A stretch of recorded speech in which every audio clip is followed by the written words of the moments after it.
Salut à tous, c'est Hassan, le pro de l'IMO. Je suis très content de te retrouver dans cette vidéo. Une vidéo particulière puisque je te crée une mini formation sur ce qu'est l'investissement immobilier. Alors pourquoi je fais ça? Tout simplement parce qu'aujourd'hui l'investissement immobilier c'est quelque chose que je pratique au quotidien. Alors si tu ne me connais pas et que tu tombes sur cette vidéo, pourquoi le pro de l'IMO? Tout simplement parce que je suis investisseur immobilier depuis 2010. Je suis chasseur immobilier pour des clients que j'accompagne dans leurs investissements et je suis également marchand de biens. Auparavant, j'étais gérant de société. Donc à ce jour, pour moi, l'investissement immobilier, c'est vraiment un prolongement de moi-même et c'est quelque chose que je pratique au quotidien. Je multiplie les opérations, je discute qu'avec des partenaires qui ont une habitude d'investissement, une habitude de pratique immobilière. Et j'en ai tendance parfois à oublier que toi qui peux tomber sur des vidéos n'as pas la notion de comment on peut gagner par exemple de l'argent avec l'immobilier, comment fait-on pour investir, dans quel cas de figure, à qui ça s'adresse. C'est sûrement un domaine, si tu as cliqué sur cette vidéo, qui t'intéresse, mais que tu ne connais pas du tout. Alors, sur Internet, tu vas trouver énormément de conseils, énormément de formations, énormément de contenu, que ce soit de moi ou d'autres gens qui te parlent de l'investissement immobilier. Et voilà, dans cette vidéo, je vais te schématiser, simplifier ce qu'est l'investissement immobilier, les processus, étape par étape, pour connaître tous les mécanismes et les rouages. Et généralement, les abonnés qui regardent mes vidéos et les personnes de la team Pro de l'IMO, généralement, ce sont des personnes qui ont déjà investi, qui sont déjà passées en action et qui connaissent vraiment un petit peu l'immobilier. Et alors peut-être que dans cette vidéo, tu vas, toi qui as déjà fait des investissements, pas apprendre grand chose, mais je te conseille quand même de rester parce que c'est bien de se rappeler des bases, c'est bien de réfléchir ensemble sur des idées, des stratégies, des façons d'aborder un petit peu l'investissement immobilier. Et toi qui découvres ce domaine qui est l'investissement immobilier, eh bien cette formation que je t'offre aujourd'hui à travers une vidéo entièrement gratuite sur YouTube est faite pour toi. Et dans cette vidéo, je vais balayer vraiment tout le processus d'un achat immobilier. Donc, sois attentif, prends-toi un café, un thé, relaxe-toi, mets-toi bien et on va commencer cette vidéo. Alors avant que je commence à rentrer dans le vif du sujet, je me suis présenté rapidement, mais je vais aller un petit peu plus en profondeur sur qui je suis, quel est mon parcours. Comme je t'ai dit, auparavant de faire de l'investissement immobilier, j'avais des sociétés, j'ai fait faillite. Donc j'ai dû commencer à partir de zéro. Et quand je te dis à partir de zéro, ça veut dire vraiment zéro, c'est-à-dire sans un sou en poche. Et j'ai commencé mes investissements immobiliers vraiment à partir de rien.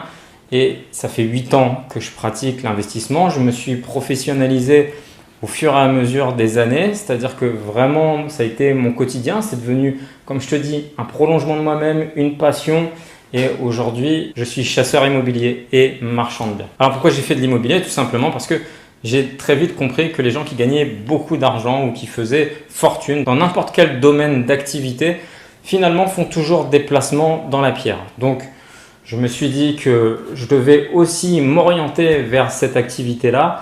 Et j'ai commencé les investissements par une première affaire en 2010 avec une première opération. J'ai acheté une petite maison qui a coûté 35 000 euros. J'ai fait 15 000 euros de rénovation dedans et je l'ai revendue très vite à 70 000 euros.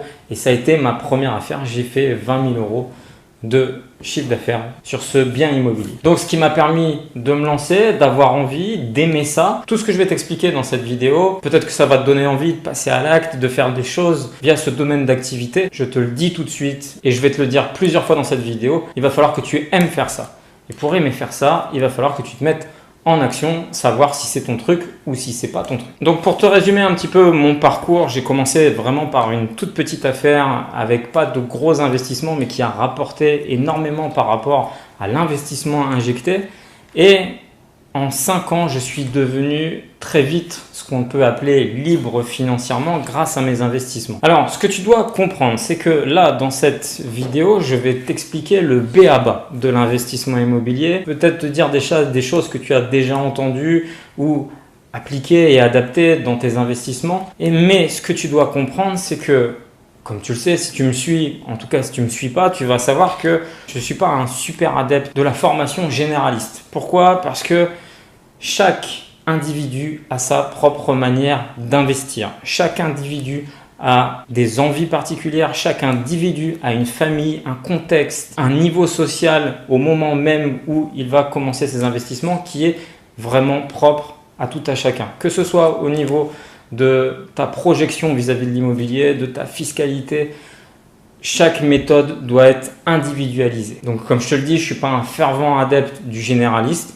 C'est ce qu'on va faire dans cette vidéo. On va survoler les grandes étapes de l'investissement.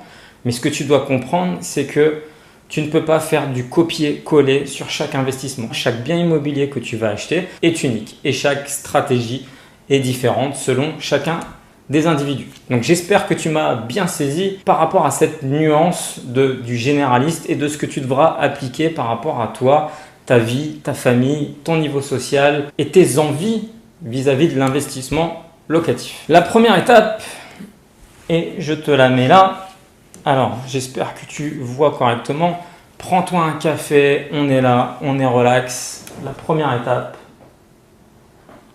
J'espère que tu vois, j'espère que tu arrives à me lire. Je ne suis pas très sûr, mais je t'ai écrit capacité d'investissement. Alors, pourquoi la capacité d'investissement? On va être très très clair. Même s'il y a des moyens de le faire, mais ça ne va pas être du tout dans le sujet de cette vidéo.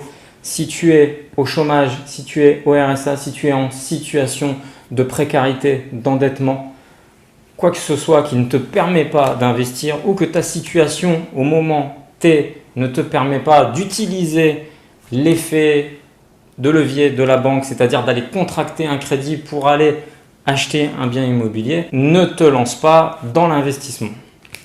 En tout cas, ce n'est pas le bon moment. C'est une étape importante parce qu'elle va te permettre de déterminer tes objectifs et également savoir sur quel type de bien tu vas pouvoir te projeter. Alors, ce que tu dois aussi savoir, c'est qu'il faut vraiment être réaliste avec toi-même. Ça ne sert à rien de rêver, ça ne sert à rien de partir dans tous les sens. Il va falloir être très factuel par rapport à cette situation. Soyons très clairs. On rêve tous d'acheter un immeuble sur les Champs-Élysées à Paris.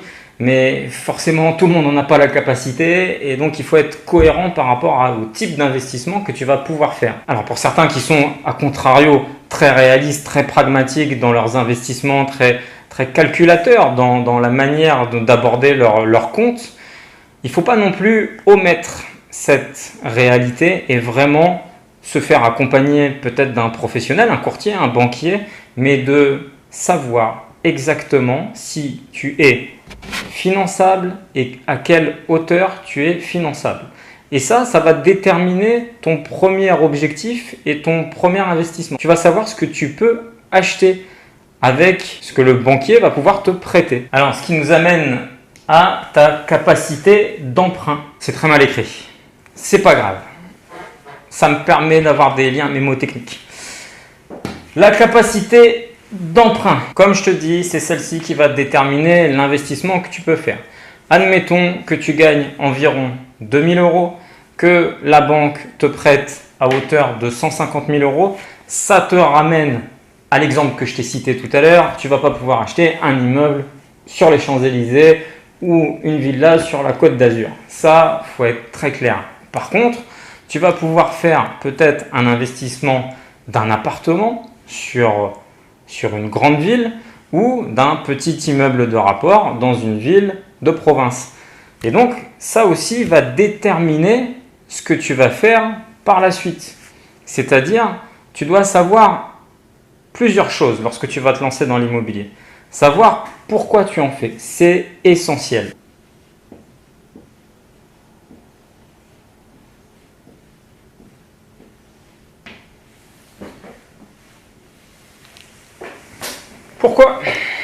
Pourquoi faire de l'immobilier? Tu as plusieurs raisons. La première raison, transmettre un patrimoine. Pourquoi pas? La deuxième raison, avoir un complément de revenu. La troisième raison, avoir une retraite complémentaire. La quatrième raison, peut-être vivre de tes revenus locatifs. C'est celle que moi j'ai choisie, c'est vers laquelle je me suis orienté. Et donc, selon ce que tu vas acheter, il va falloir que tu dégages un différentiel. Alors le différentiel, je t'expliquerai ce que c'est un peu plus tard dans la vidéo, mais il va falloir que tu dégages un différentiel pour gagner de l'argent immédiatement grâce à ton investissement locatif. Tu ne vas pas raisonner de la même façon si c'est pour une transmission de patrimoine, tu ne raisonneras pas de la même façon si c'est pour un complément de revenu et également si c'est pour une retraite complémentaire. Primordial, le pourquoi. Alors le pourquoi du moment sera peut-être pas le même dans un mois, 2 mois, 1 an, après ton premier, deuxième, troisième investissement. Ta vie d'investisseur va toujours évoluer avec le pourquoi. Ça, c'est quelque chose qui fera toujours partie du questionnement pourquoi je fais de l'immobilier.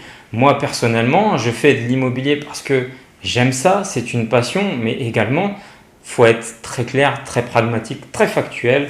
Tu gagnes de l'argent avec tes investissements et ça a été un leitmotiv pour moi de faire de l'investissement. Je t'ai parlé de ta capacité d'emprunt, mais je vais te parler aussi de ta capacité d'apport.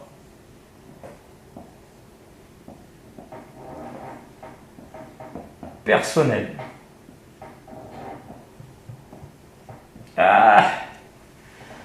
L'apport personnel, essentiel. Je reçois beaucoup de questions où on me demande: Hassan, qu'est-ce que tu en penses? Est-ce que je dois mettre 10%, 15%, 20% d'apport? Qu'est-ce que je dois faire? Comment je dois utiliser mon épargne par rapport à un investissement? Quelle est la stratégie la plus logique?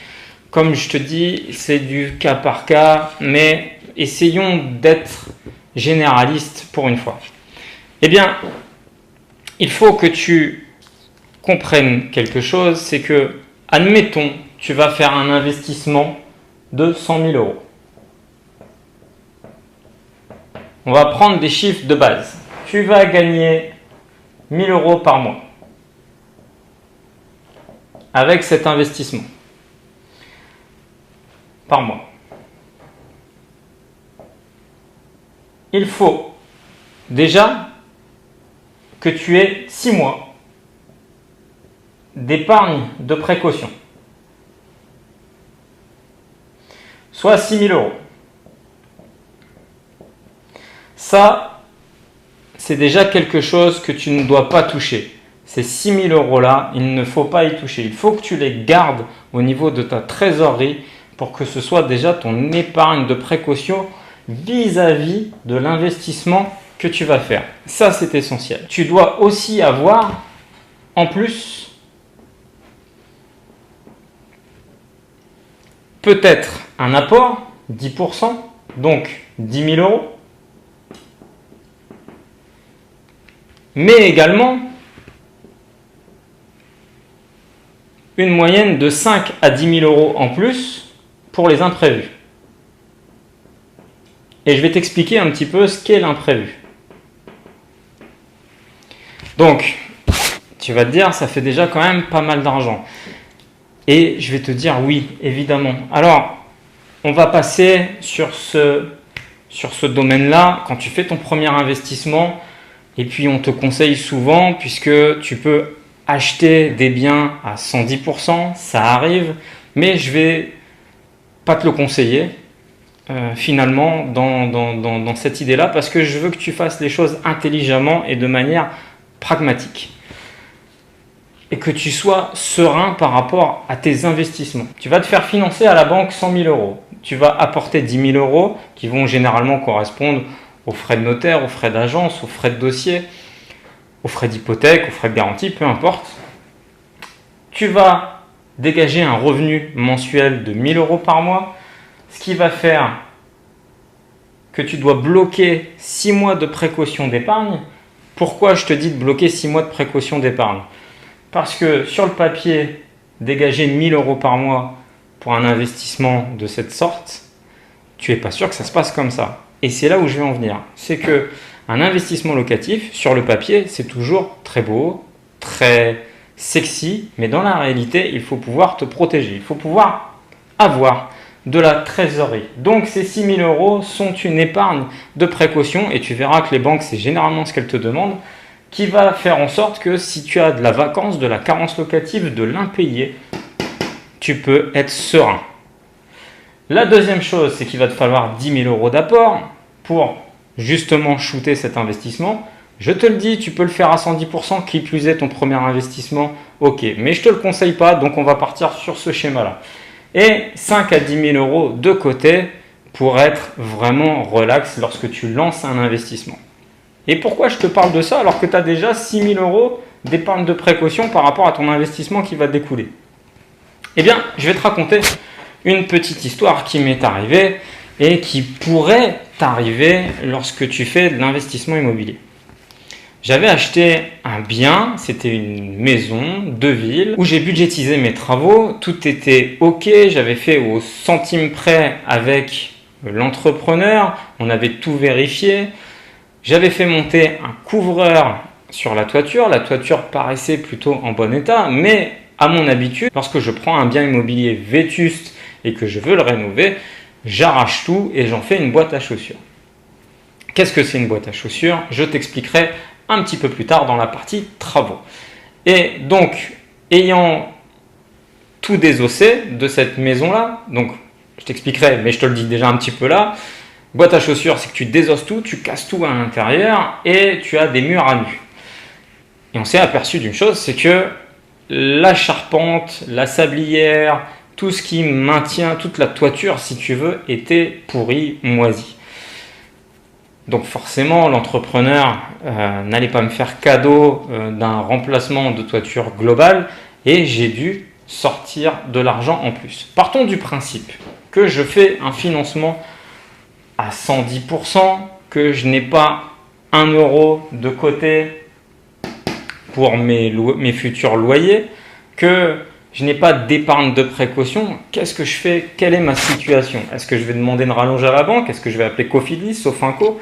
Voilà, je vais me retrouver dans ce type de situation qui n'est très sincèrement pas agréable. Et puis, lorsque mes travaux sont achevés, peut-être que je vais peiner pendant 1 mois, 2 mois pour trouver un bon locataire. Et si je peux taper dans ma réserve là, c'est à ça qu'elle sert. Pour justement que ça couvre un petit peu mon crédit, puisque là-dessus, j'aurai un crédit forcément. J'espère que jusqu'à présent, tu me suis. J'essaie de rester généraliste, faire comprendre petit à petit le process d'un investissement. Alors, tu vas entendre plusieurs choses. Tout dépendra de ton salaire. On va te dire généralement peut-être que tu ne dois pas excéder 33% par rapport à ton taux d'endettement, mais également, si tu as un salaire un peu plus confortable, on ne prendra plus ces fameux 33%, mais on prendra ce qu'on appelle le reste à vivre. Donc dans tes capacités d'investissement, comme je t'ai expliqué, tu dois gérer les risques et ne pas investir toutes tes économies. Il faut que tu gardes, voilà, par rapport au loyer, par rapport aux surprises que tu auras, quelques économies qui vont pallier justement aux futurs investissements. Parce que investir, ce que tu dois savoir et ce que tu dois comprendre, c'est que c'est une notion de risque. Tu prendras un risque. On va revenir sur l'investissement à 110%, donc c'est-à-dire d'avoir 0 d'apport personnel. Tu peux le faire, c'est quelque chose que tu peux absolument tenter avec une banque et pour ton premier investissement, ils vont te dire oui. Mais par contre, tu vas prendre un risque et ça, tu dois le connaître et le comprendre parce que même si toi, sur tes calculs, tout est OK, tu as un locataire qui va te payer, etc., et tu es en autofinancement. Alors, autofinancement, je t'explique. Autofinancement, c'est-à-dire que tu achètes un bien à 100 000 €. On va faire des calculs un peu grossiers. Tu as 500 € de crédit et ton bien se loue 500 €. Il est en autofinancement. Attention, je vais t'expliquer par la suite que là déjà ton calcul n'est pas bon parce que à ça vont s'ajouter énormément de charges. Très important. Mais voilà ce qu'on peut appeler un autofinancement. 500 € de crédit, 500 € de rentrée locative, tu es en autofinancement. De charges. Mais comme je te dis, pour qu'il y ait autofinancement, il faut qu'il y ait locataire en place et que celui-ci te paye ton loyer. Donc tu dois mesurer les risques de ta capacité d'emprunt, de ta capacité d'apport personnel et de ta capacité d'investissement pour éviter de prendre un maximum de risques lorsque tu te lances dans l'investissement. Et ça va te faire éviter énormément d'ennuis. Et donc, ça va te permettre de savoir exactement combien d'argent tu peux mettre dans ton projet. Tu vas savoir combien de biens tu vas pouvoir acheter finalement, quelle enveloppe tu auras pour les travaux et donc quelle limite de rendement tu vas pouvoir avoir. Le rendement, on va y venir juste après. Il y a une chose que je vais te répéter aussi plusieurs fois dans cette vidéo, va voir toujours des professionnels, fais-toi accompagner par des professionnels dans ton parcours d'investisseur. Fais-toi accompagner par un notaire, fais-toi accompagner par un comptable quand le moment sera venu.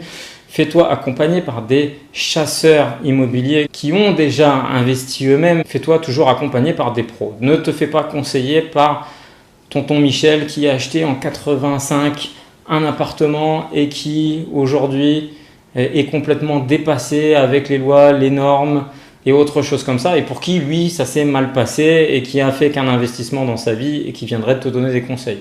Voilà. Et c'est vraiment de prendre conseil chez des gens qui savent, qui pratiquent et qui sont de professionnels et qui ont des assurances de professionnels, c'est-à-dire qu'ils prennent les risques avec toi. Admettons que la banque te dise tu as la capacité, parce que tu as des revenus très confortables, de pouvoir faire un investissement à 500, 600 000, 800 000 euros. Toi, ton rapport au risque, à l'appréhension que tu as vis-à-vis d'un bien immobilier dans le dur, tu ne vas pas te sentir capable d'aller jusqu'au bout de cet investissement et peut-être que le plus raisonnable serait de partir sur un investissement, je dis une bêtise, un parking, un box, un garage, un petit appartement, bref, quelque chose où tu peux vraiment très largement te sentir à l'aise avec le coût du crédit que tu aurais, même si demain il se passait les pires des choses, il était inlouable et que toutes les galères te tombent dessus. Voilà, c'est aussi ça que tu dois comprendre, c'est toi ta notion par rapport au risque de l'investissement que tu vas prendre. Donc lorsque tu sais ce que tu peux acheter, ce que tu vas pouvoir investir, et comme je te dis, quand on va revenir à ce que je te disais tout à l'heure en début de vidéo, admettons tu es parisien et que tu as des capacités d'emprunt de pouvoir investir 150 000 euros et que tu veux vivre de tes loyers, admettons, il va falloir que tu fasses un différentiel. Donc, on va déjà faire une parenthèse sur ce qu'est le différentiel. Le différentiel, tu achètes un bien à 100 000 euros. Tu as 500 euros de crédit. Tu loues 1000 euros. Voilà ce qui est le différentiel. C'est-à-dire que tu as 500 brut, je vais t'expliquer, brut de différentiel. Pourquoi je te dis brut? Parce que si tu as 1000 euros et que tu as 500 euros de crédit, lorsque tu fais un investissement immobilier, il n'y a pas que le crédit, il y a beaucoup de charges à prendre en compte. Tu vas prendre en compte des assurances qui vont se rajouter à ça. Ce sont des assurances de propriétaires non occupants. Tu vas avoir peut-être de la gestion en agence. Ça sera à déterminer. Est-ce que tu fais gérer ton bien? Est-ce que tu le gères par toi-même? Donc la gestion, généralement, tu as aussi peut-être une assurance de loyer impayé.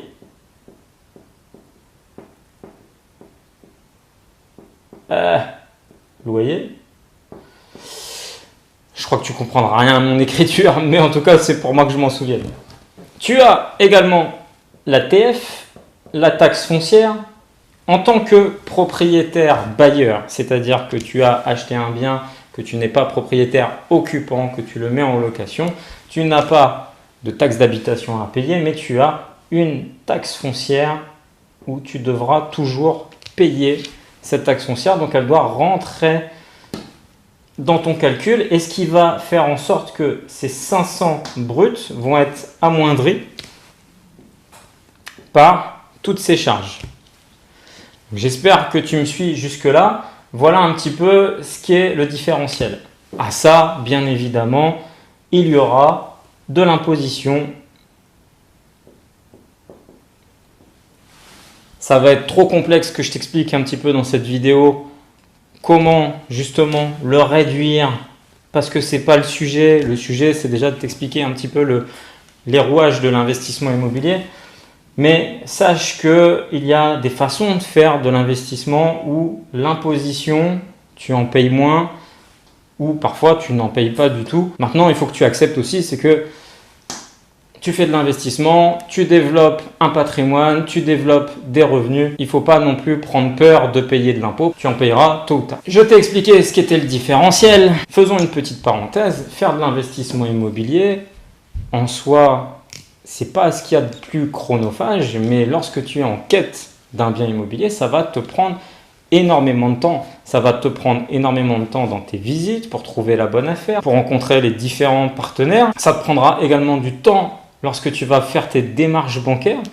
Et tout ça, c'est du temps que tu vas devoir peut-être cumuler avec un travail salarié qui te prend aussi du temps.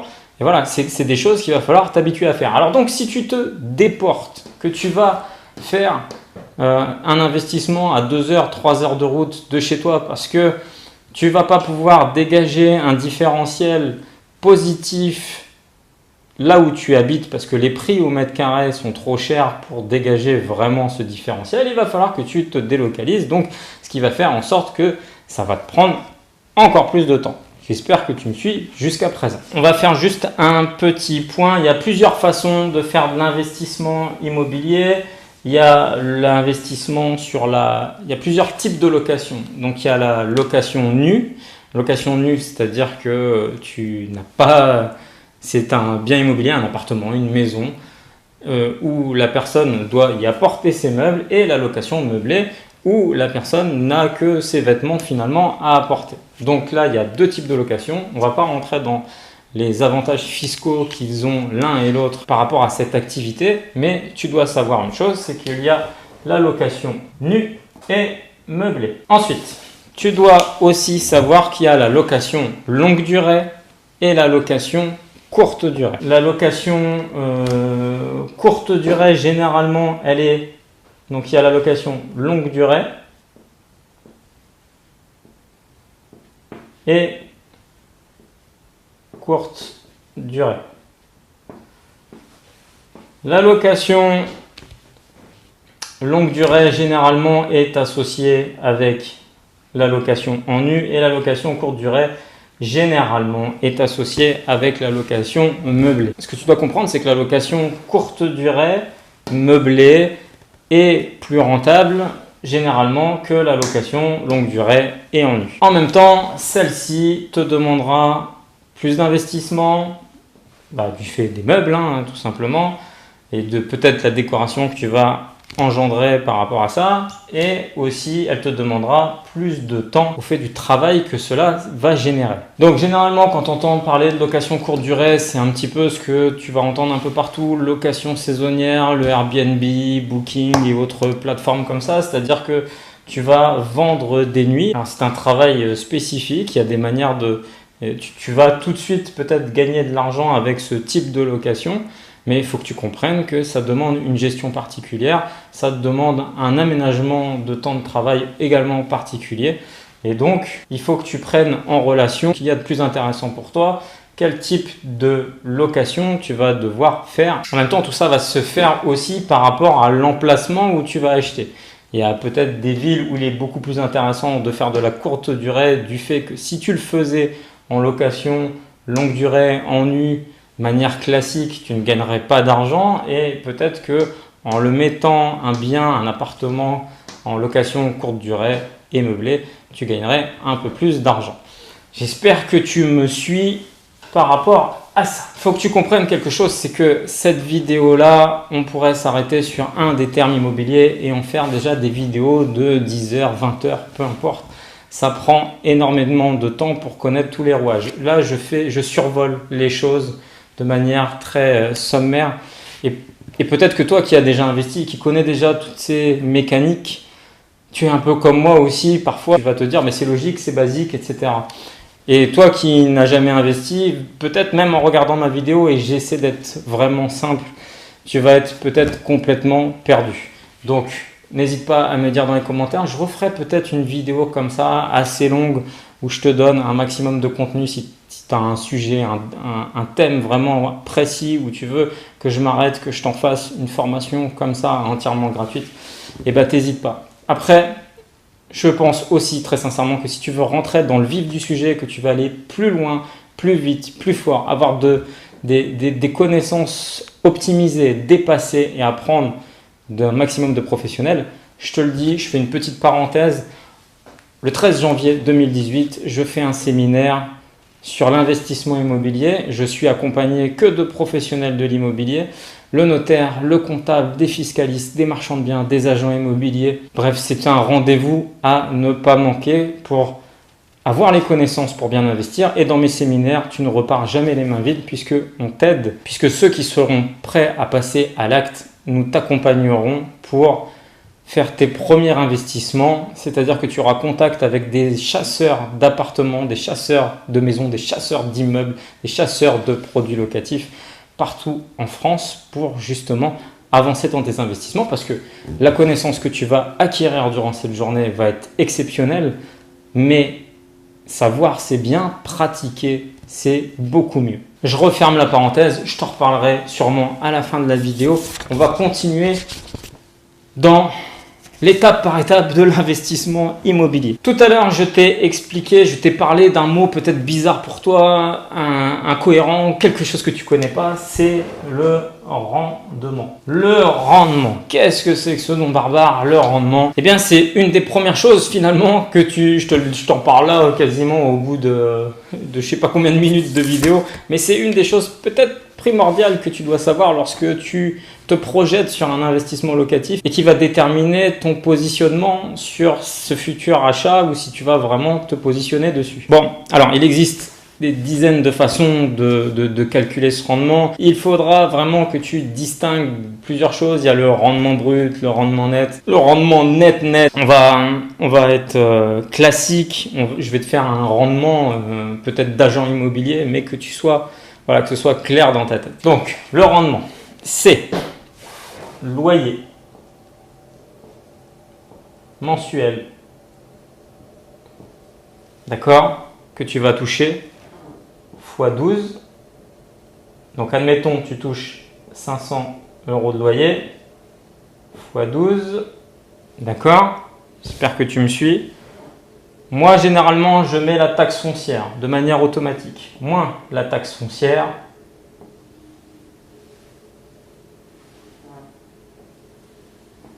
fois 100 divisé par le prix d'acquisition.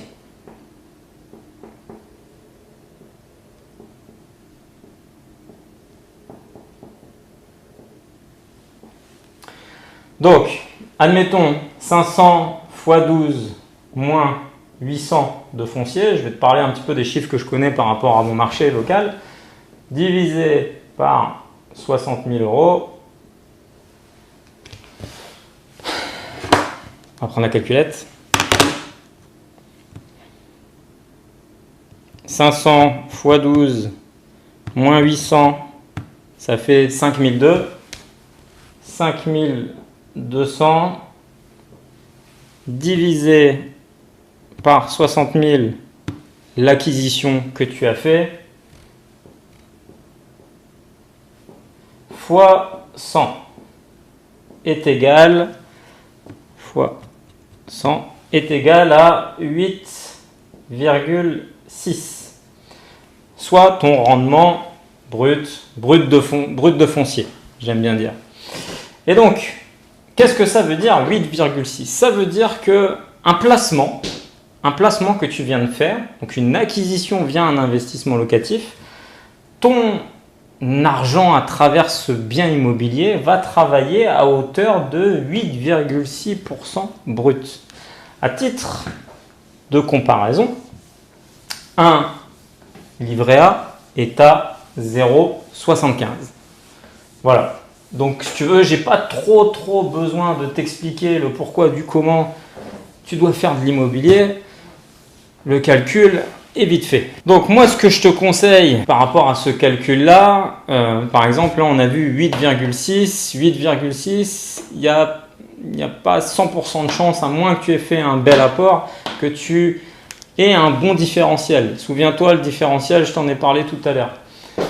Eh bien, ce que tu dois faire, c'est faire ton rendement de foncier, ton rendement moins le foncier, comme je te disais tout à l'heure, brut de foncier, pardon, et que pour commencer à te projeter sur un bien, tu dois être sur un minimum de 10%.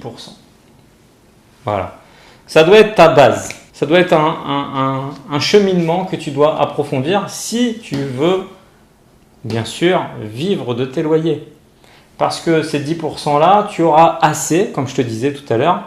Normalement, attention, on ne rentre pas dans des chiffres bien précis, mais tu as de fortes chances que ton différentiel, après toutes tes charges, reste quand même un petit peu positif. Donc, tu vas commencer à pouvoir dégager un petit peu de différentiel. Et un différentiel sur un bien, puis un autre, puis un autre, puis un autre, à moyen terme, tu seras peut-être en capacité d'échanger ton travail par des revenus fonciers. Comment faire en sorte d'arriver à ce rendement? Eh bien, déjà de regarder au niveau localisation, dans quelle ville, dans quel secteur, dans quel marché c'est possible d'avoir ce type de rendement. Comment réussir à l'avoir? En négociant par exemple ton acquisition, ton investissement, pour arriver toujours à un minimum de ce chiffre-là. Plus tard, quand tu vas louer, c'est-à-dire que aujourd'hui, peut-être que sur le papier, ton loyer n'est pas suffisant pour arriver à ce montant-là, mais avec des rénovations que tu vas faire dans ton logement, eh bien, ton loyer va gagner 50 à 100 euros de plus. Je dis une bêtise, hein, peut-être, mais ces 50 et 100 euros de plus vont nous faire arriver à ces 10% de rendement.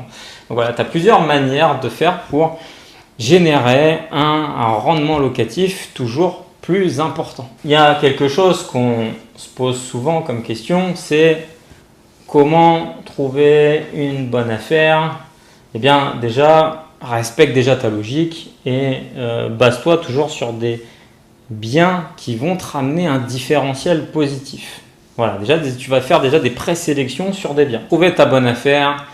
Ne sois pas trop pressé. Tu vas multiplier les visites. Des visites, depuis que j'ai commencé l'investissement, je ne pourrais même pas te les calculer le nombre de biens que j'ai vus, que j'ai visités, que j'ai sondés, que j'ai appréhendés, calculés, visualisés, fait des offres, tenté d'acheter, acheter aussi par la suite, parce qu'il faut bien aussi à un moment donné en acheter. Et donc, tu vas passer le clair de ton temps dans les visites. Donc, sois pas trop pressé, ne te lance pas à corps perdu dans le premier bien que tu vas visiter. Après, si tu as un agent, un chasseur où on t'a mis sur un coup, évidemment, qu'il ne faut pas rater, là, ne perds pas de temps, à contrario de ce que je te dis. Ça, c'est aussi une logique. On survole les choses. On ne rentrera pas dans les détails, donc on survole. Donc, ne sois pas trop pressé.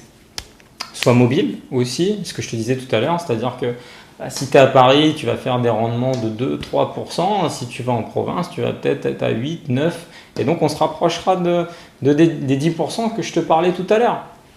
Et une dernière chose, sois aussi très réactif, c'est-à-dire que quand il y a un chasseur qui va t'appeler ou quand tu vas voir une annonce passer de particulier à particulier, bouge, sois réactif, sois présent, visite quand le bien arrive sur le marché. Enfin voilà, il faut que tu montres aussi beaucoup de réactivité par rapport à ça. Donc, respecte toujours ton idée en tête, il faut que j'ai mes 10%, 10%, 10%.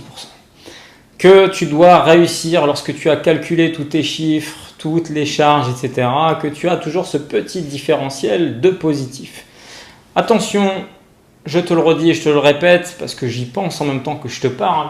Cette vidéo, je t'ai dit, il y a plusieurs manières d'investir. Là, nous parlons par exemple, si tu veux, à moyen terme, gagner peut-être un peu d'argent avec ces revenus-là et avec des revenus fonciers ou peut-être à plus long terme en vivre. Lorsque tu pars en visite, je te dis, je te le répéterai toujours, sois accompagné d'un bon professionnel, un professionnel qui travaille pour toi, que ce soit un agent ou un chasseur, peu importe, mais quelqu'un qui travaille pour toi dans ton intérêt. C'est essentiel lorsque tu vas te projeter dans tes investissements, parce que lui connaît le marché, lui connaît peut-être mieux le bien que toi, lui connaît l'immobilier peut-être un peu mieux que toi lorsque tu es primo-investisseur. Commence déjà peut-être même aussi à entrouvrir une négociation avec l'agent, à essayer de voir lui qu'est-ce qu'il peut savoir sur le bien, est-ce qu'il a une largesse dans la négociation sur le bien qu'il t'a proposé. Et une chose que tu devras aussi apprendre avec le temps, c'est à jauger et juger le prix des travaux. Puisque on va pas se mentir, alors attention, c'est généraliste ce que je te dis, mais la plupart des belles occasions, des belles affaires se font sur des biens qui sont à rénover puisqu'elles sont forcément négociables. Et que tu auras moins de monde sur ce marché d'investisseurs parce que entreprendre des travaux n'est pas quelque chose d'aisé et n'est pas quelque chose aussi qui fait peur. Donc forcément, vu qu'il y a moins de monde sur ce marché, eh bien tu auras plus de souplesse pour la négociation. Mais attention, comme je te dis, ça n'est que du généraliste. Je vais aller peut-être dans un contresens, c'est que je te dirais pas d'abuser sur la négociation. Si tu arrives à être au prix, ça sert à rien d'aller tenter de plier le vendeur, le vendeur ou l'agent que tu auras en face de toi, quitte à perdre justement cette bonne affaire pour juste gagner quelques centaines, voire quelques petits milliers d'euros. Il faut aussi que tu sois cohérent dans tes offres. Il faut aussi que tes offres soient cohérentes par rapport au marché, par rapport au bien, à sa situation et à tous les éléments factuels qui la composent. On va reprendre dès le départ. Tu as envie de faire de l'immobilier parce que sinon tu ne te serais pas tapé toute cette vidéo avec moi. Et donc tu as envie de faire de l'immobilier, tu as envie de faire de l'investissement, tu sais ce que peut te prêter les banques, tu sais donc où tu vas aller acheter par rapport à un rendement que tu vas devoir créer et un différentiel qui va en découler. Et donc tu vas chercher en conséquence de ça, peut-être qu'à moyen terme tu vas trouver un bien immobilier et tu vas passer chez le notaire pour signer ton compromis. Alors, un compromis n'est pas quelque chose d'anodin, c'est un engagement légal qui t'engage. Alors, tu as la largesse, si tu veux, de pouvoir t'en dégager parce que tu as des jours de rétractation où tu peux t'en dégager. Mais je vais mettre un accent là-dessus. Si tu veux faire de ta vie de l'investissement immobilier, il faut que tu montres un sérieux et un engagement. Ne te lance pas dans des compromis, dans des offres pour signer, juste pour signer.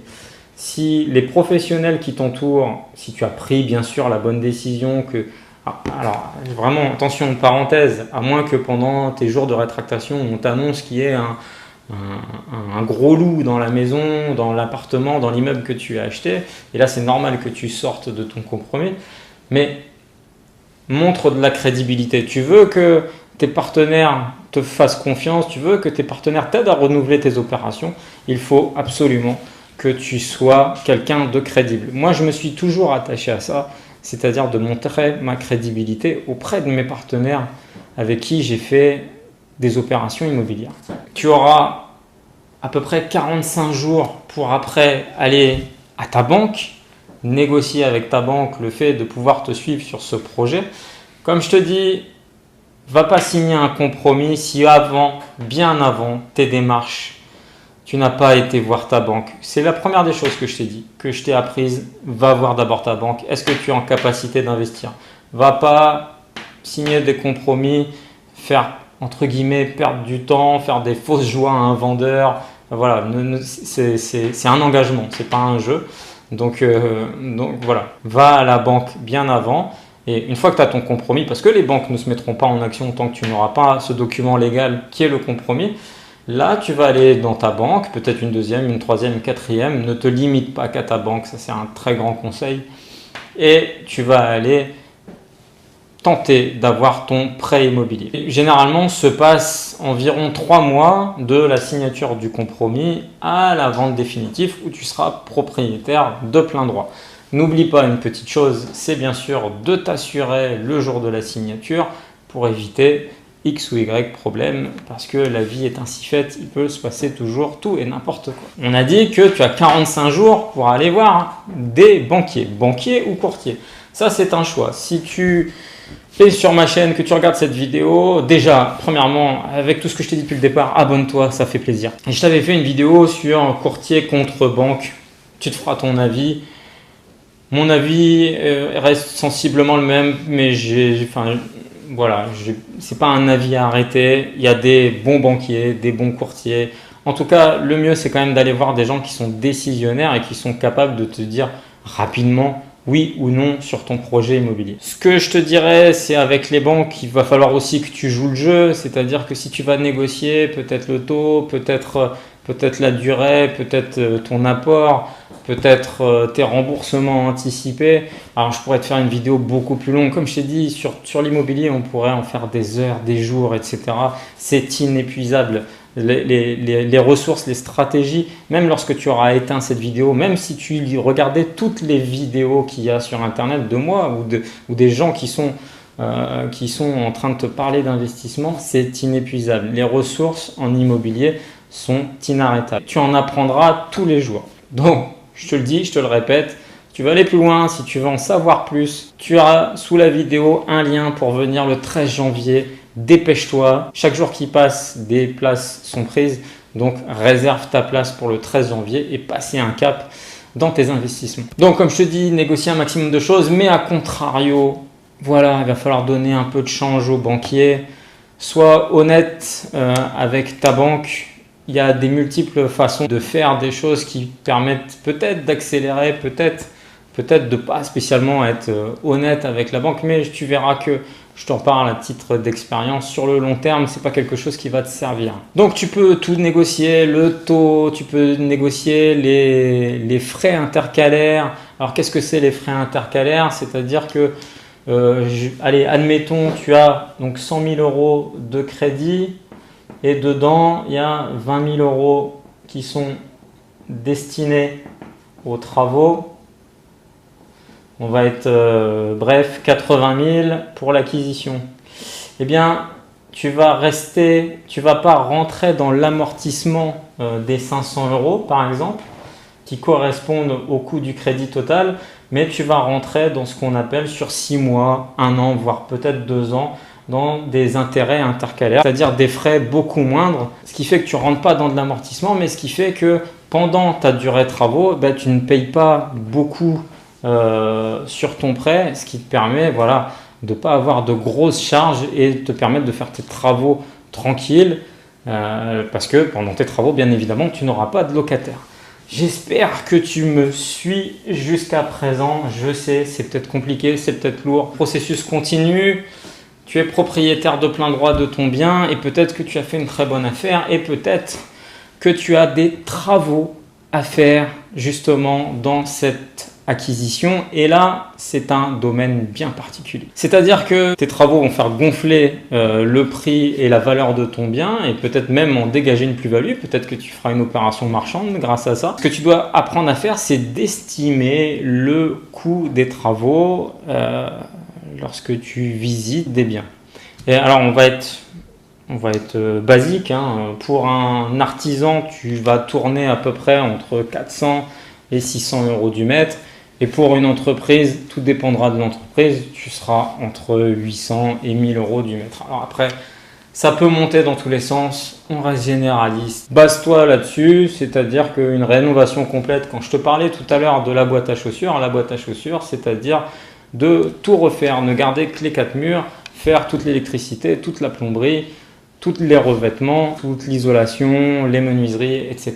Pour moi, ça, c'est une boîte à chaussures. Ensuite, ce que tu dois faire pour trouver les bons artisans, c'est de faire jouer la concurrence, tout simplement, sur les devis. C'est de les rencontrer. C'est aussi du feeling. C'est une façon de savoir si tu as face à toi des bons professionnels.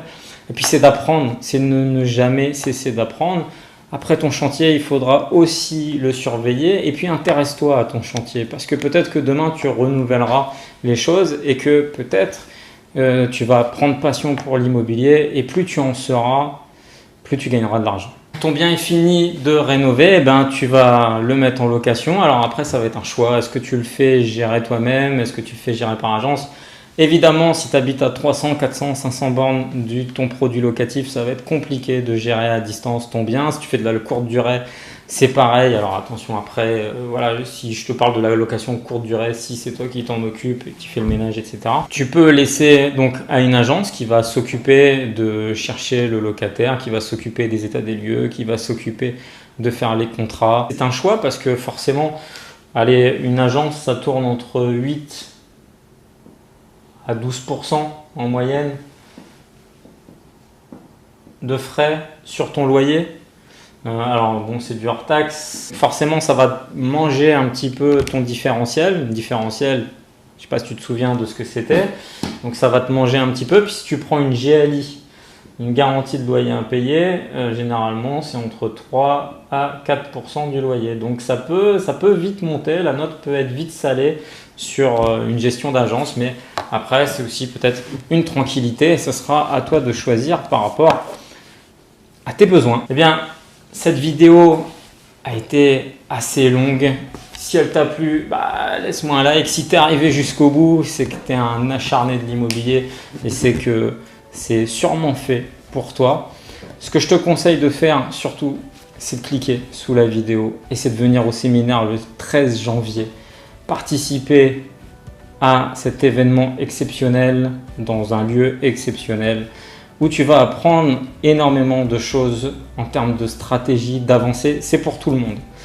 Si tu n'as jamais investi, tu vas continuer d'apprendre et tu vas avoir, comme je te dis, des professionnels face à toi pour t'expliquer comment faire de l'investissement. Et si tu es déjà en stratégie avancée, que tu es déjà un multipropriétaire, cet événement-là est également fait pour toi.